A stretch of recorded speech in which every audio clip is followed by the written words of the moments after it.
Hello छात्रों, दीक्षांत edutech में स्वागत है आपका। आज वर्ग 8 के लिए विषय हिंदी में पार्ट एन फ्रैंक की डायरी कुछ अधूरे पन्ने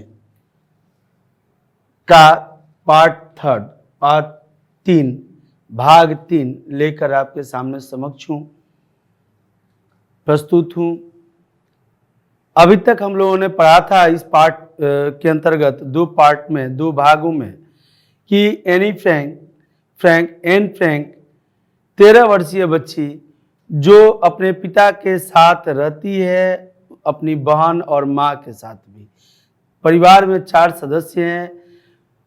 फ्रांस की जो लड़ाई चल रही थी, वहाँ यहूदियों का बहुत ही दयनीय स्थिति थी और यहूदियों पर तरह तरह के अत्याचार किए जा रहे थे। उस स्थिति में जर्मनी में जो भी स्थित थे यहूदी, वह या तो बच बचा के रह रहे थे या अत्याचार का शिकार बन चुके थे। एनी फ्रैंक का परिवार अभी तक बचा हुआ था और बचने का कारण यह था कि प्रत्येक घरों में चेकिंग चल रही थी, खोजबीन चल रही थी, क्योंकि साइकिल रखना किसी को अलाउ नहीं था, किसी को आदेश नहीं था कि वह साइकिल रखे अपने पास। यहूदी पैदल चला करते थे, साइकिल का प्रयोग नहीं कर सकते हैं, ऐसी बातें वहाँ के सरकार द्वारा की गई थी। वैसी स्थिति में साइकिल के बहाने कई लोगों को गिरफ्तार किया गया और यहूदियों को जिसको गिरफ्तार किया जाता था एक कैंट में भेज दिया जाता था, जहाँ पर उनसे पत्थर तुड़वाए जाते थे, उनसे उन्हें कैदी बना करके, और कैदी का व्यवहार ही उनके साथ किया जाता था। उन्हें समय से भोजन नहीं देना, उन्हें खाना पानी नहीं देना, उनसे सिर्फ काम करवाते रहना, उनके ऊपर अत्याचार करना, यही सब काम चल रहा था। अज्ञात स्थान पर उनके पिता ने अपने परिवार को लाने की बात की थी और जब वो लोग आ गए अज्ञात स्थान पर, तो वो अज्ञात स्थान पिता के ऑफिस की इमारत थी, जिसके अंदर एनेक्सी था और ऐसा दीवार था एक जिसको सहज रूप से नहीं पहचाना जा सकता था कि इसके अंदर कमरे भी होंगे। उसमें कमरों की चर्चा करते हुए एन फ्रैंक ने कहा कि हमारा और मार्गरेट उनकी बड़ी बहन का नाम है, वो दोनों का कमरा था और उसके सामने शौचालय था। परंतु गुप्त स्थान पर एक यह बात थी कि आप रह तो सकते हैं, लेकिन स्टैचू बन के, मूर्ति बन करके आप कुछ भी बोल नहीं सकते, कह नहीं सकते, हंस नहीं सकते, रो नहीं सकते, खेल कूद नहीं सकते। तमाम तरह की पाबंदियां थी। इन पाबंदियों के बीच रहने में इसे ऐसा लग रहा था एन फ्रैंक को कि मैं काफ़ी वर्षों से मैं इस तरह का जीवन व्यतीत कर रही हूँ। तनिक सोचने वाली बात है कि स्वतंत्रता एकदम से छीन गई थी उनकी परिवार की भी, और वैसी स्थिति में ये लोग रह रहे थे। अब इसके अंतिम पार्ट में हम लोगों ने पढ़ा था कि एन फ्रैंक साधारण सी लगने वाली बातों का जिक्र कर रही है अपने प्यारी डायरी किट्टी से। डायरी का नाम उसने किट्टी जो लिखा है, उससे बातें करने में कहती है कि मेरा जो कमरा है, हम लोग तो पर्दे दीवारों पर और खिड़कियों पर लगा दिए थे पहले ही दिन। खिड़कियां खुली हुई थी जिससे हवा आए और हम लोग जीवित रहें, परंतु भोजन आपूर्ति में असुविधा थी। भोजन आपूर्ति में आगे के पत्रों में उनका जिक्र भी है कि सड़े हुए आलू और बासी भोजन ही किया करते थे, उन्हें सही भोजन पर्याप्त मात्रा में नहीं मिल पाता था, क्योंकि यह डर था वहाँ पर रहने में कि अगर बाहर के लोग कोई हमारी आवाज़ को सुन लेंगे और बता देंगे जर्मन प्रशासक को या प्रशासन को, तो हमारे साथ बहुत बुरा सलूक किया जाएगा, चूँकि यह परिवार यहूदी थे। अगले पत्र को देखते हैं कि एन फ्रैंक ने अपनी प्यारी किट्टी से क्या कहा। वहाँ की समस्त जानकारियों को अपने डायरी के माध्यम से दे रही है और यही कारण था कि डायरी को जब उनके पिता अंत में बचते हैं और उन्होंने इसकी डायरी, एन फ्रैंक के डायरी को भारत ही नहीं बल्कि विश्व के प्राय 70 भाषाओं में उन्होंने रूपांतरण कराया और विश्व में इन कहानियों को प्रस्तुत किया। जब प्यारी किट्टी, जब आप छिपे होते हैं तो आपके साथ अजीबोगरीब चीजें होती हैं। आप छिपे होते हैं तो आपके साथ अजीबोगरीब चीजें होती हैं। बस एक साधारण सी बात है कि लुका छिपी क्या खेल बच्चे खेलते हैं और उसमें भी अगर छिपे रहते हैं तो कई तरह की बातें होती हैं। कहीं से छिपकली का आना, कहीं से कॉकरोच का आना और तब हमारी शांति भंग हो जाती है। वैसी भी स्थिति वहाँ पर हो रही है। हमारे पास नहाने के लिए टब नहीं थे। जानकारी दे रही है कि नहाने के लिए टब तक नहीं थे, इसलिए हम अपने को एक छोटे से टब में पानी लेकर साफ करते थे। मैंने नहाते नहीं थे, साफ करते थे। गर्म पानी केवल निचली मंजिल पर बने ऑफिस में आता था, इसलिए हम एक एक करके मौका देखकर नहाने जाते थे और नीचे आता था। तो जब मौका मिलता था, मौका को देख करके तब ये नहाने के लिए दोनों बहनें मार्गोट और एन फ्रैंक जाते थे। और बता रही है कि पापा ऑफिस में नहाते थे और मम्मी रसोई घर में। चूंकि शनिवार के दिन पर्दे नीचे रहते थे, सफाई के लिए चले जाते थे ऑफिस के, इसलिए मैं और मार्गोट बारी बारी से ऑफिस के आगे खाली जगह पर रगड़ रगड़ कर नहाते। उस दिन स्वतंत्रता से नहाती थी क्योंकि शनिवार को बंद रहने की वजह से पर्दे साफ करने के लिए जाते थे, उसमें उनको मौका मिलता था और रगड़ रगड़ कर नहाते थे।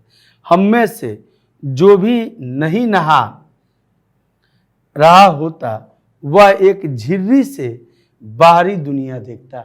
अर्थात दोनों बहनें एक साथ नहीं नहाती थी, एक एक करके नहाती थी। तो एक जो नहा रही होती थी वो तो नहाती ही थी, जो नहीं नहा रही है वह बाहर झांकते रहती थी, देखते रहती थी बाहरी दुनिया को, अर्थात बाहर के नज़ारों को देख रही होती थी। हमें दिन में पानी चलाने की मनाही थी। धीरे धीरे शौचालय और पखाने का प्रयोग भी सीमित कर दिया गया। ये इमरजेंसी केसेस होती है, लेकिन ये भी बंद, सीमित कर दिया गया। सामान्य दिनों में हम एक दूसरे से फुसफुसा कर बात करते। ना बोलना और ना चल सकना 10 गुना कष्टकर था। 3 दिन तक लगातार बैठे रहने के कारण मेरी पीठ अकड़ गई और दर्द होने लगा। रात के समय व्यायाम करके ही कुछ आराम आया। देखिए छात्रों, कैसी कैसी विकट परिस्थितियों से यह परिवार गुजर रहा था। नहाने के लिए टब नहीं थे, टब छोड़ दीजिए, स्वायत्तता नहीं थी इतनी कि वह स्नान कर सके, वह शौचालय जा सके। सारे काम उन्हें करने होते थे, जरूरी अपने जीवन में उपयोग करने वाले, परंतु इस बात से बचाकर कि दूसरे न जान जाएं। यह कितनी बड़ी बात, दूसरे न जान जाएं। हमारा जीवन है, हम इस जीवन में अपनी स्वेच्छा से जीवन यापन करने हेतु समस्त सुविधाओं को प्राप्त कर सकते हैं, परंतु जब यह बात आ जाती है कि किसी के डर से हम कोई सुविधा का उपभोग नहीं कर सकते, वहीं पर यह प्रतीत होता है कि हम आज़ाद नहीं, गुलाम हैं। और यही भाव अभी एन फ्रैंक के मन में चल रही है। 12 फरवरी 1944 दिन शनिवार था। इस दिन एक अभूतपूर्व घटना घटित हुई है जिसकी जानकारी एन फ्रैंक दे रही है इस पत्र के माध्यम से। प्यारी किट्टी, सूर्य चमक रहा है, आकाश गहरा नीला है, यानी आज उसने बाहर के नज़ारों को देखा है। बाहर गहरा नीला है, बहुत ही शानदार हवा बह रही है और मैं बेचैन हूं, सचमुच बेचैन हूं। मैंने सब कुछ, इसके कहने का अर्थ यह है इनका कि सब कुछ सामान्य स्थिति में है। सूर्य निकला है, हवाएं भी चल रही हैं, प्राकृतिक के विधि व्यवस्था सुचारू ढंग से चल रही है, परंतु मैं बेचैन हूं, मैं विचलित हूं। किस कारण से?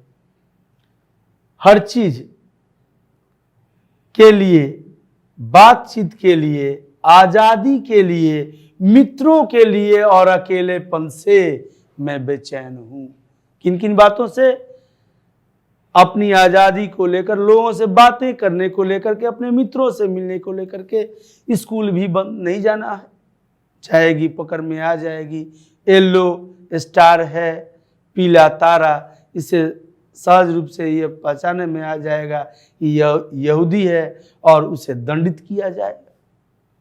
कोई गलती नहीं, कोई गुनाह नहीं, सिर्फ इस बात के लिए कि यहूदी कुल खानदान में आप जन्म लिए हो, आ जाओ, सजा के हकदार हो।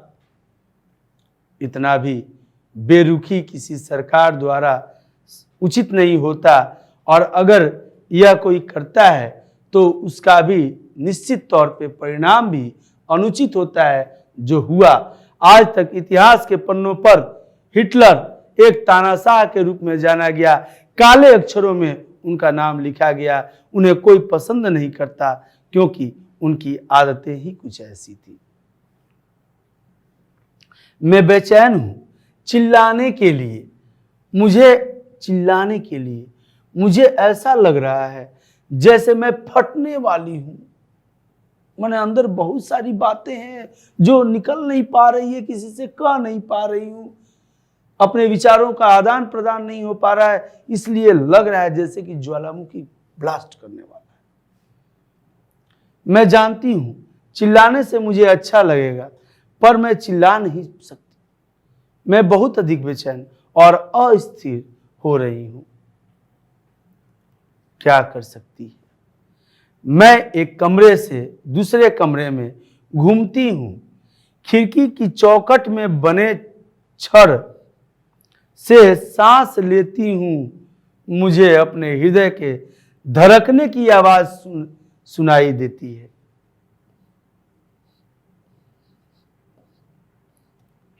मात्र यही होता है। मैं अपनी बातें किसी से नहीं कर सकती, बस अपने हृदय की, अपने दिल की धड़कनें सुनती हूं। डर से वह भी तेज गति से धड़कता है। तुम्हारी एन। अगला पत्र 8 मई 1944 सोमवार को लिखा गया, जिसमें लिखती है एन कि प्यारी किट्टी, प्यारी किट्टी, क्या मैंने तुम्हें कभी अपने परिवार के बारे में बताया है? आज वो अपने परिवार के बारे में बताएगी कि क्या मैंने तुम्हें कभी अपने परिवार के बारे में बताया है? मेरे पापा का जन्म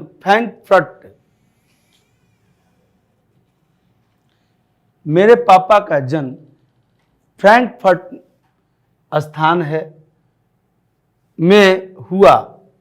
उनके पिता बहुत धनी थे, अर्थात एने फ्रैंक के जो पापा थे, उनके पिता बहुत ही धनाढ्य व्यक्ति थे, धनी थे। वो उनका बैंक था, वो बैंक के मालिक थे। पापा के पापा माइकल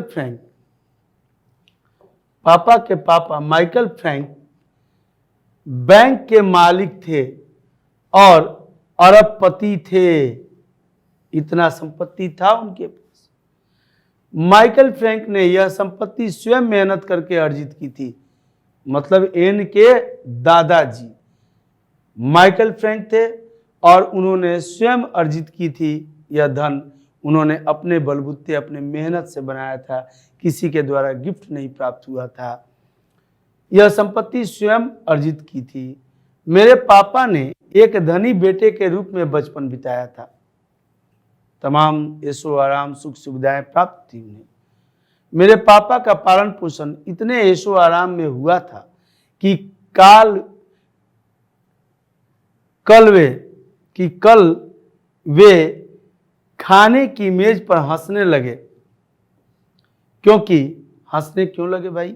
क्योंकि अपने जीवन के 55 वर्षों में वह पतीले को खुरच खुरच कर खा रहे थे।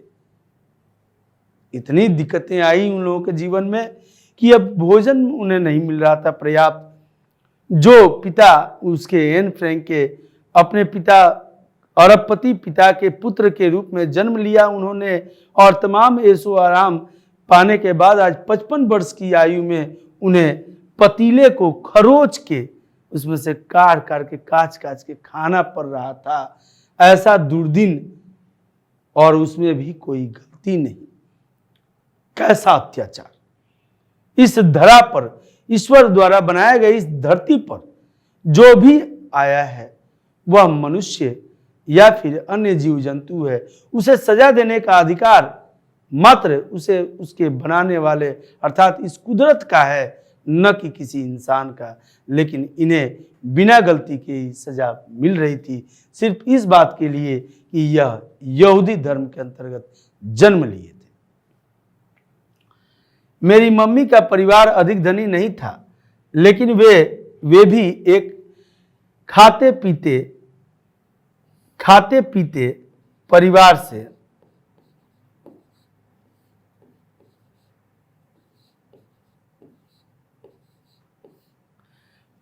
से थी।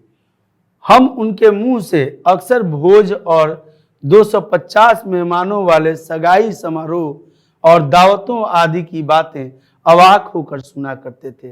अर्थात उनकी जब सगाई हुई थी तो 250 लोग आए थे, उन्हें दावत दी गई थी उनके यहाँ उनके पिताजी द्वारा। यानी कि उतने धनाढ्य तो नहीं थे कि वो बैंक के मालिक हों, अरबपति तो नहीं थे, परंतु उनका परिवार भी कोई कमजोर नहीं था।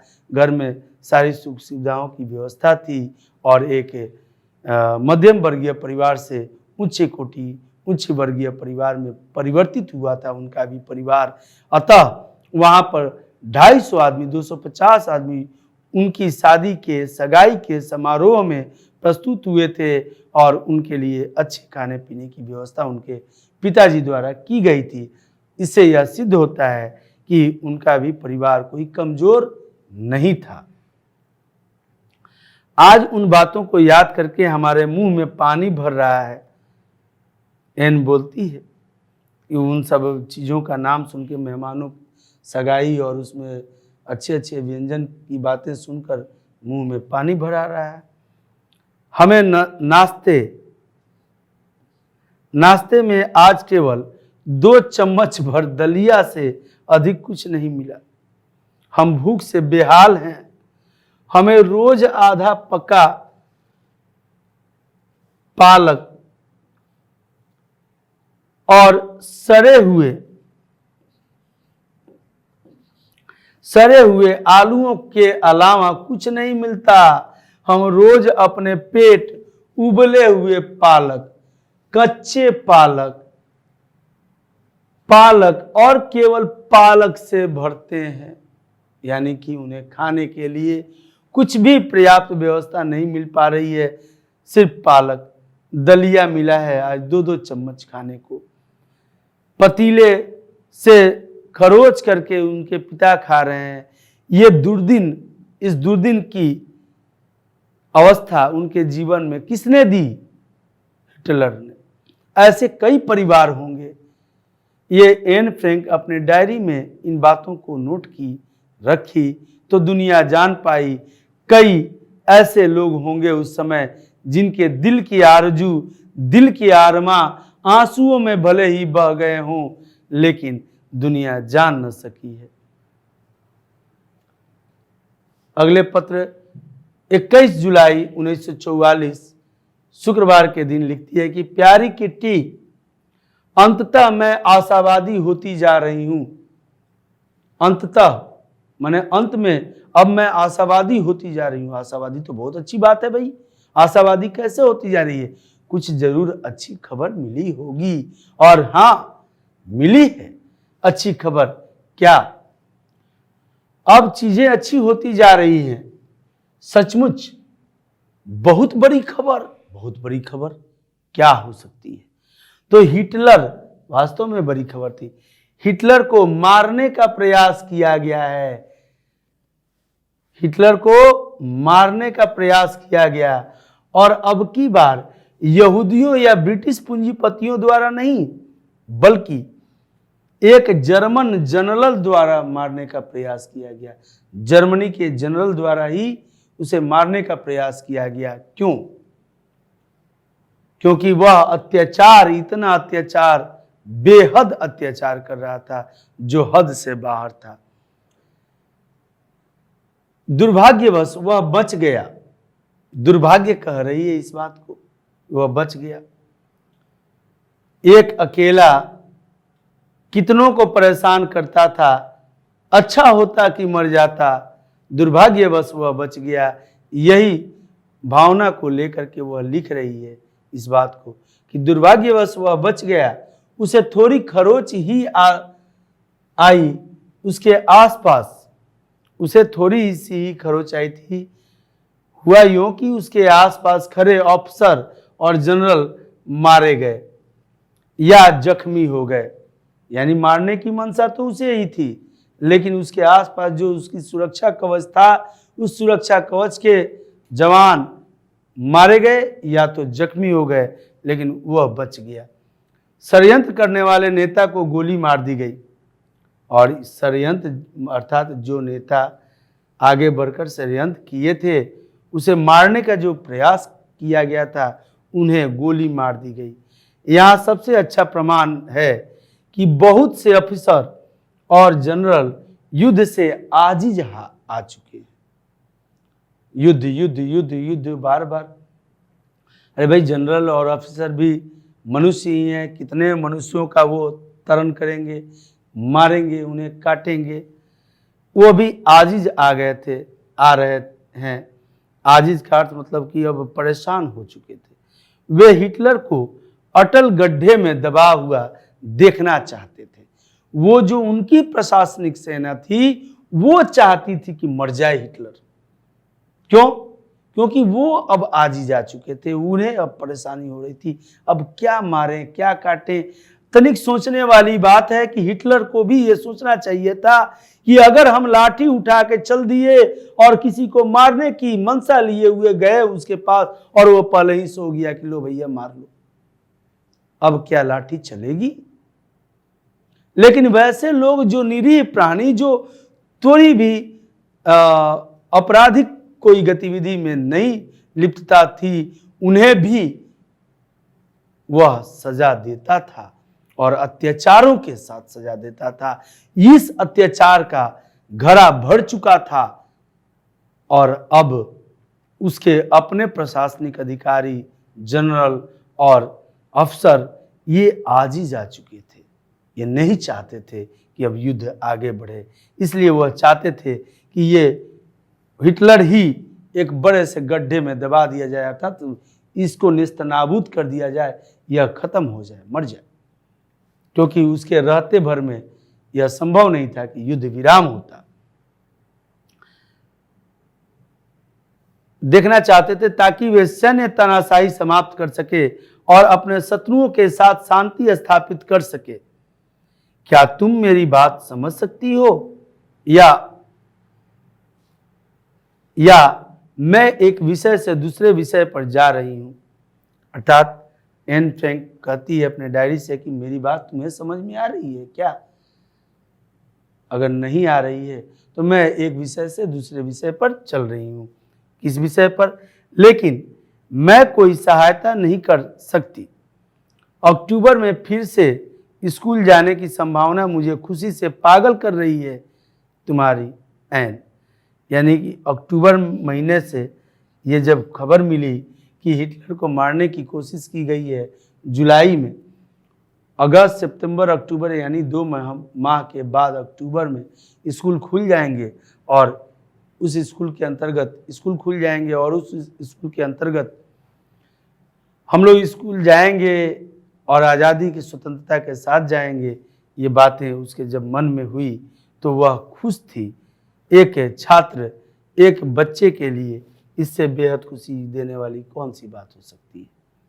और अंततः यह उसके जीवन का अंतिम क्षण, अंतिम पल 1 अगस्त 1944 मंगलवार के दिन एन फ्रैंक ने अपनी डायरी का अंतिम पन्ना लिखा। आह रे लड़की, आह रे बच्ची, वह अपना अंतिम पन्ना निर्दोष, निरीह, निर्विवाद, कोई दोष नहीं उसका, फिर भी वह सजा अंतिम पन्ना लिख रही है आज, जिसमें उसने अपनी मनोवेदनाओं का वर्णन किया। मनोवेदनाओं, वेदना जो मन के अंदर समाहित है, उन वेदनाओं को भी वह अपनी लेखनी से लिखती। क्या लिखती है उस दिन, ध्यान से सुनिएगा। 4 अगस्त 1944 की सुबह 10 साढ़े 10 बजे के बीच 263 पिसेन गेट के सामने, ये पिसेन गेट के सामने एक कार रुकी। 4 अगस्त 1944 की सुबह 10 साढ़े 10 बजे के बीच 263 पिसेन गेट के सामने एक कार रुकी। उसमें से कई अफसर उतरे और एनेक्सी में छिपे 8 लोगों को पकड़ लिया गया। 8 लोग थे, इनका 4 और इनके एक संबंधी थे, यहूदी थे, उनके 4 थे। ये 8 लोगों को पकड़ लिया गया। उन्हें एम्स्टर्डम की जेल में ले जाया गया और ये पकड़ा गए थे। आज यह अगस्त था। 2 माह तक एनेक्सी में ये लोग गुप्त स्थान पर रहने के बाद आज पकड़ में आ गए थे और उन्हें एम्स्टर्डम की जेल में ले जाया गया बिना किसी सुनवाई के। कोई सुनवाई नहीं, बस इतना काफी है यहूदी हो, कोई सुनवाई नहीं।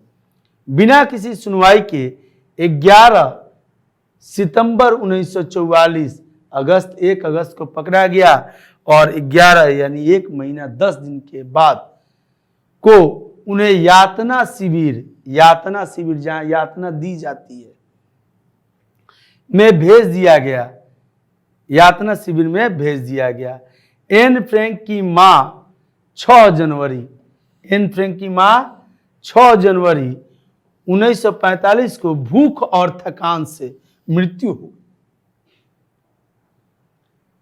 भूख अर्थात पर्याप्त भोजन नहीं मिलता था उन्हें। सोचो कि क्या गुनाह किया था वो लोग। उस फ्रांस की राजनीति तक में उस बच्ची के क्या योगदान था, प्रशासनिकता के आधार पर उसका क्या योगदान था। उसे कोई भी अधिकार प्राप्त नहीं हो रहा था। वो यहाँ तक कि अपने स्वतंत्रता से अपने घर वालों से बात भी नहीं कर पाती थी। और इतना बचने के बावजूद भी जब पकड़ में आ गई थी, उसकी माँ तो इस दुनिया को अलविदा कर चली थी। वह डेट था 6 जनवरी 1945। 6 जनवरी 1945 को भूख और थकान से मृत्यु हो गई। मार्गोट और एन फ्रैंक को बर्गन बिल्सन लाया गया। ये बर्गन बिल्सन जेल है जिसमें मार्गोट और एन फ्रैंक को लाया गया था, बर्गन बिल्सन जेल में। वहां टाइफस नामक महामारी फैली हुई थी। उस स्थान पर पहले से एक बीमारी जो एक को लगे और महामारी जो उस स्थान के प्रत्येक को लगे, तो वो महामारी थी। जो भी वहां जाता था उस बीमारी का शिकार हो जाता था। टाइफस नामक महामारी फैली हुई थी जो दोनों बहनों की मृत्यु का कारण बनी और वो मर चुकी थी।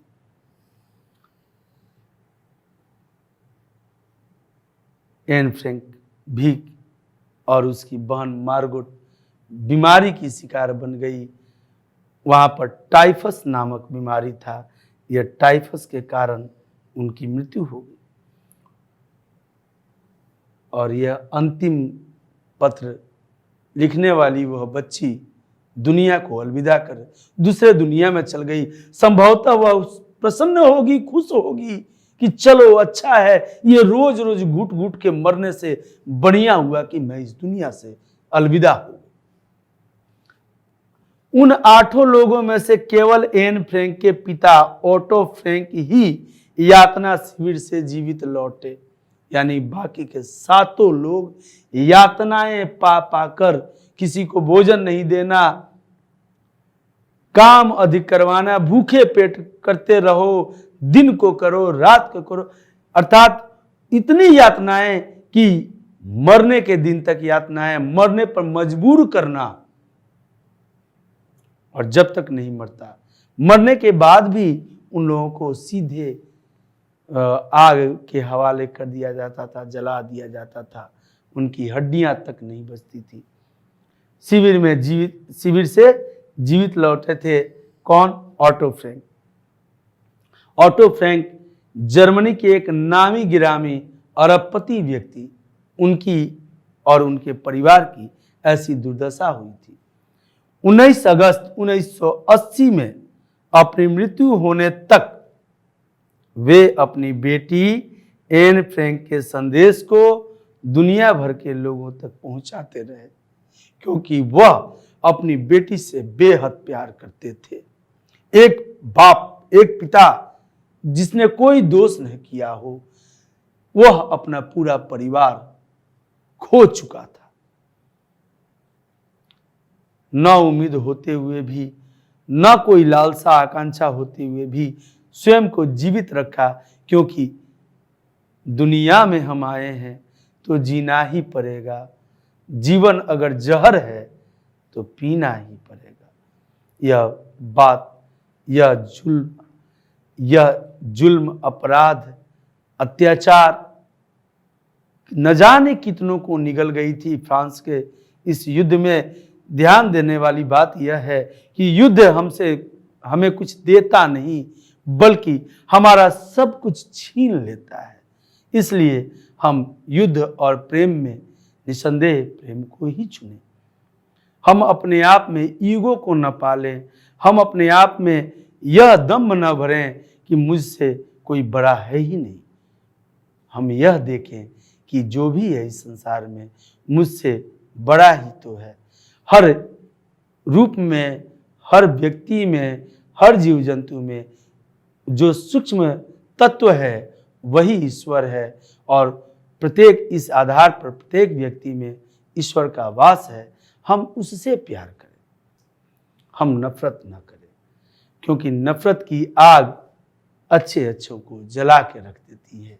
और इस तरह से इस पाठ का भी समापन होता है छात्रों। एन फ्रैंक, मार्गोट, उसकी माँ तथा उसके पिता, इन सब का जो हश्र हुआ, इसमें इनकी कोई गलती नहीं थी। सिर्फ यह बात थी कि यह यहूदी थे।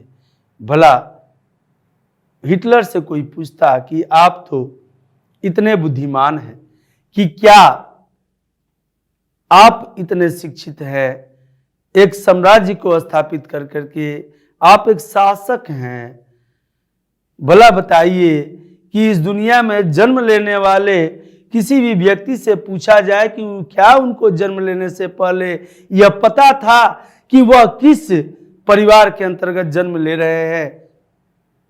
भला संभव कैसे है? तो फिर सिर्फ यहूदी होने के वजह से उन्हें इतना प्रताड़ित करना, इतना सजा देना, ताकि उन्हें मरने पर मजबूर कर देना, यह कहाँ तक उचित था? क्या यह शिक्षित और सामाजिक व्यक्ति ऐसा कार्य कर सकता है? कतई नहीं, कदापि नहीं। परंतु इसी वजह से उनका नाम इतिहास में काले अक्षरों में लिखा गया कि वह शासक नहीं, रक्षक नहीं, भक्षक थे। वह शासक नहीं, तानाशाह थे। हिटलर को कभी भी तानाशाह के नाम से ही दुनिया जानती है और जानेगी, क्योंकि उन्होंने ऐसे ही कर्म किए। उनका नाम कभी भी कोई भी सम्मान से नहीं लेता है। आशा करते हैं छात्रों यह पाठ आपका पूर्ण रूप से संपूर्ण हुआ और इसमें से आने वाले प्रत्येक सवालों के जवाब आप देने में सक्षम हैं। इसी सक्षमता के साथ आप आगे की पढ़ाई भी अपनी पूरी करते रहिए। तब तक के लिए धन्यवाद। फिर अगले पाठ के साथ मिलेंगे।